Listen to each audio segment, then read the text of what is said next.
Сырқатыма шипа болған сары су. Мен кішкентай кезімде бұрындағы біздің үйде бұзаулы сиыр болатын.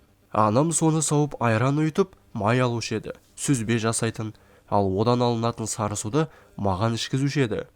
Бірақ бұл сары судың дәмі ұнамаған соң ішпей қоятыным есімде. Сөйтсем оның пайдасы шипасы шаш етектен екен. Мен оны қазір түсіндім. Мен 2001 жылдан бері қант диабетінің екінші түрімен ауырамын. Шымкенттегі эндокринологиялық диспансерде есепте тұрамын. Сонан бері бірнеше түрлі дәрілерді іштім. Халық емдерінде пайдаландым. Еш нәтиже жоқ. Уақытша көмектеседі де қайта көтеріледі. Сонан 2005 жылы инсулинге өттім. 2016 жылы ауруханада жатқанымда бір азаматпен таныстым. Ол да қант диабетімен ауырған екен. Шәуілдерде тұрамын деді. Үйінде 7 сиыры барын айтқан ол күнде сосын орнына айранның сары суын ішіп жүріпті. Яғни іркітті. Сөйтіп қант диабетімен 6 айда жазылыпты. Мұны естіп менде биыл мамыр айынан бастап базардан сары су сатып алып, 2,5 ай бойы сосын орнына соны ішіп жүрдім. Бірақ оны өзімізде дайындамай, базардан алған соң дәмі бірде тұзды, бірде тұщы болып шығады. Сонда да сары судың маған көп пайдасы тиді.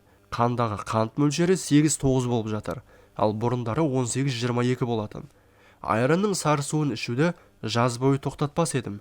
Шілде айының ортасында Шымкенттегі денсаулық пансионатына емделуге жаттым.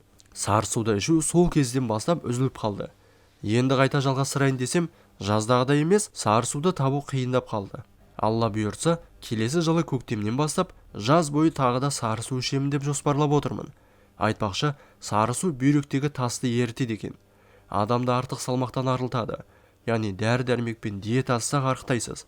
Ең бастысы, құрамында калий, кальций, магний, фосфор және басқа да витаминдер көп. Содан ол ішектерді тазалайды. Ағзаны витаминмен байта отырып, өзіңді сергек сезінуге көмектеседі. Тұрақты ішкен жағдайда реңді де жақсартып, ағзада жасару процесі жүретінін байқадым. Негізі деректерде сары суды таңертең 200, ал кешке 300 грамм ішу керек деп жазады. Бірақ мен оны сусын орнына іштім. Бір аптада 5-6 литр тауысатынмын. Арада 2 айдан аса уақыт өтсе де, мен әлі де өзімді өте жеңіл сезінемін. Егер өзімде сиыр немесе ешкі болғанда, сары суды үзбей іше берген болар едім. Құрметті көрермендер, егер осы видео сізге пайдалы болса, достарыңызбен бөлісе отырыңыздар. Әрине видеоны бағалап кетіңіздер. Денсаулығыңыз мықты болсын.